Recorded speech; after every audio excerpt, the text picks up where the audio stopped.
Hello, my name is Jay, and welcome back to my tech vault. And I apologize, my desk is a mess, so you're not really seeing that in the picture currently.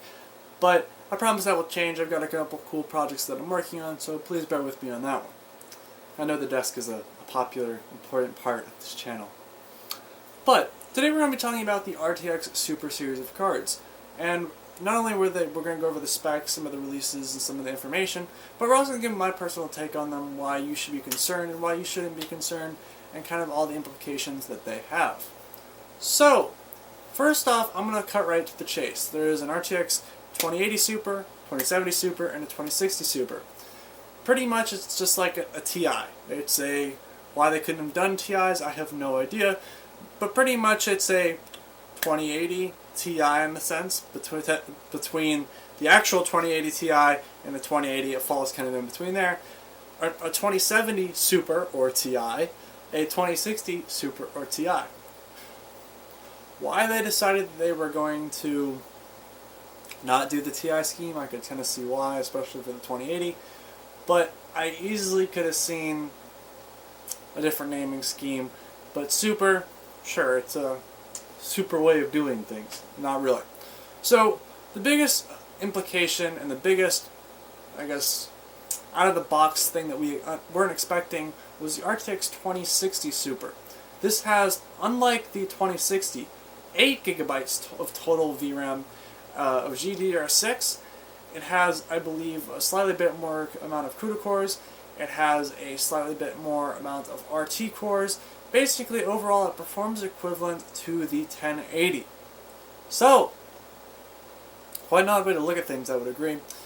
But why they decided to go for this price point? Well, for $400, I mean the 2070 originally sat, or the 1070 originally sat at that price point around $400 back before the mining craze in lovely 2017 when all was good in the GPU market. And back in that lovely period of time, the Geforce RTX 1070 was what sat in that price range. And that is, of course, we're getting now 1080 performance for that price range. But you got to keep in mind that that was a 70, a 10 series 70 card, and now this is a 20 series 60 card. So the mid-range card has now increased by about $100. So what does that mean for all of us? Well, that kind of means that Nvidia hasn't really gotten past their aggressive, and I say aggressive lightly, it is quite aggressive, pricing scheme on how they've priced up all the recent gaming cards.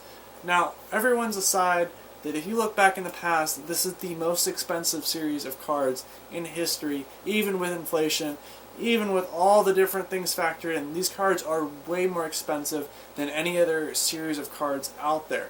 And what really makes it worse is, yes, you're getting amazing performance for the mid-range card. I'm not going to deny that. 8 gigabytes of VRAM, especially in 2019, it's just going to need more and more. I think it's a wonderful card, and I think it's a good price range, but really what concerns me is the fact that the mid-range card is what they're titling as a mid-range card, a 2060 Super, is at some points even more expensive than some of the top flagships in the past from Nvidia.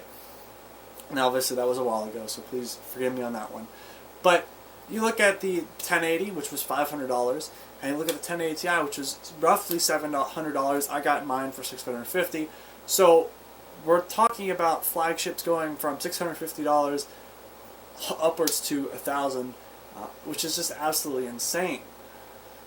Also, some of the other things to keep in mind is the 1080 Super falls in between the 1080 and the 2080, or no, 2080 Super and the 2080 Ti. It falls right in between there. And honestly, I feel like the naming scheme could have been done differently. I feel like they should have released the 1080 Ti or 2080 Ti as a 2090. That would make so much more sense in the naming scheme, because then you could come through and do the 2080 Super or Ti, then you'd have the 2090 up there. That would explain kind of a higher price point, explain the more competitive performance levels. All that kind of stuff would be much more easily explained if they went through and just released it, the 2080 Ti, as a 2090. Now, obviously, that's never been done before, and Nvidia's never done a 90 card in any of its series. But then again, Nvidia's never done a Super Series card anyway. And this has turned into a lovely rant about 20 series and my grievances with it. But for the most part, what you should be concerned about is the fact that yes, you're getting wonderful performance, you're getting playable ray tracing, you're getting all these cool features, but for a 60 or a 60 of the 20 series, it is kind of aggressively priced. And I feel like everyone's finally just, you look online, all the news sites are going, oh wow, the 2060 is so amazing. Don't get me wrong, it's a wonderful card, but where it's priced is, it's just showing the general trend that Nvidia is just pushing up the prices to see where it will stop, where people will stop buying it.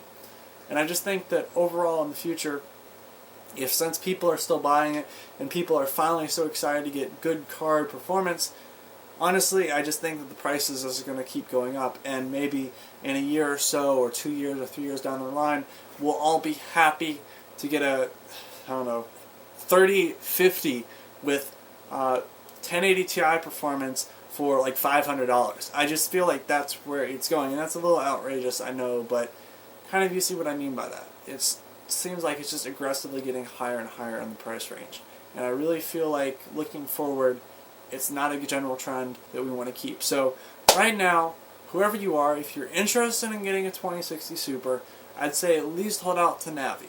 And I'm not a Navi fan, and I'm not an AMD graphics fan particularly. I'm just going to say that any new graphics release will push down prices if it's decent. And for some of the rumors that are floating around about a 5950 XT floating around, there's a bunch of rumors floating around that I would consider at least waiting, because even when it's released, we'll see a decrease in prices overall, and that's pretty much with any card if it comes in at a good price point. But thank you guys very much for watching. Hope you have a wonderful day, and as I said, thank you guys very much for watching. Let me know your thoughts, comments, and opinions down below on the Super Series of cards, and as always, have a wonderful night, and hopefully see you again in a future video. Goodbye.